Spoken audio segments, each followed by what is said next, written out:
Praise the lord. ఈరోజు కొరకు మనకి ఇవ్వబడిన వాగ్దానం కీర్తనల గ్రంథం 96 9వ చరణం. 96వ కీర్తన 9వ చరణం.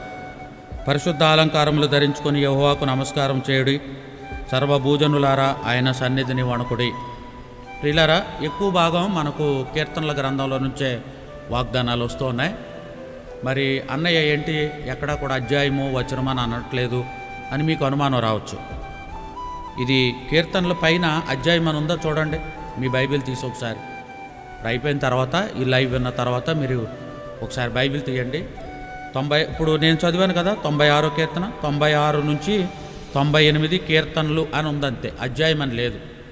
కీర్తనలు కదవి, కీర్తనలు అనే చెప్పుకోవాలి. తర్వాత అధ్యాయాల్లో వచనాలు ఉంటాయి, ఇది కీర్తనలు కాబట్టి చరణాలు ఉంటాయి.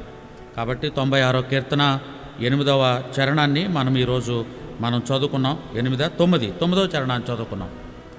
ఓకే, దేవుని నామానికి స్తోత్రం. ఈ రోజుతో జనవరి నెల ముగిస్తున్నాం. ఎంత గొప్ప దేవుడు! ఈ నెలలో ఒక నెల గడిచిపోయే కృప మనకు దేవుడు అనుగ్రహించాడు. ఎన్ని ఆపదలో, ఎన్ని కష్టాలు, ఎన్ని మరణాలు నువ్వు విన్నావో ఈ సంవత్సరంలో. జనవరి నెల కూడా ముగించుకునేదానికి ప్రభు కృప చూపించాడు. ఈ ఆఖరి రోజున దేవుడు నన్ను అడుగుతున్న ఒక ప్రశ్న, పరిశుద్ధ అలంకారములు ధరించుకొని ఆయన యెహోవాకు నమస్కారం చేయి. పరిశుద్ధ అలంకారాలు ధరిస్తున్నావా? నేను పరిశుద్ధుడను కనుక మీరును పరిశుద్ధులై ఉండుడి. లేవీకాండం 11వ అధ్యాయము 45వ వచనం. 99వ కీర్తన 5వ చరణం, ఆయన పరిశుద్ధుడు. 103వ కీర్తన 1వ చరణం, ఆయన పరిశుద్ధ నామమును సన్నతించుడి. 111వ కీర్తన 9వ చరణం.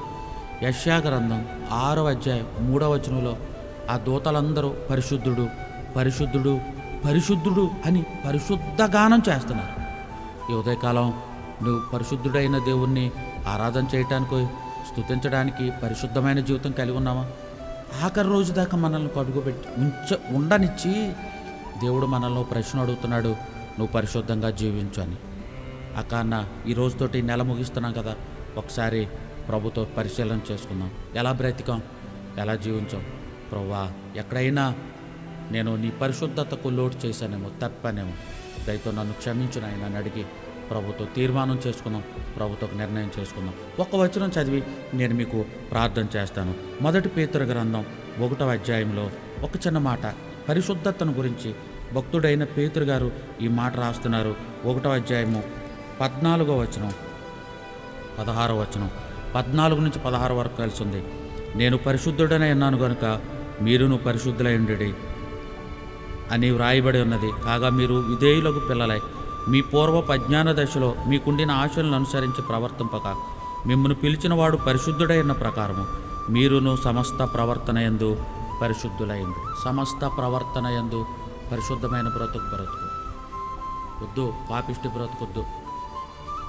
నీ భర్తకు తెలియకుండా, నీ భార్యకు తెలియకుండా, నీ పిల్లలకు తెలియకుండా, నీ తల్లిదండ్రులకు తెలియకుండా నువ్వు చేసిన పాపమంతా దేవుడికి తెలుసు.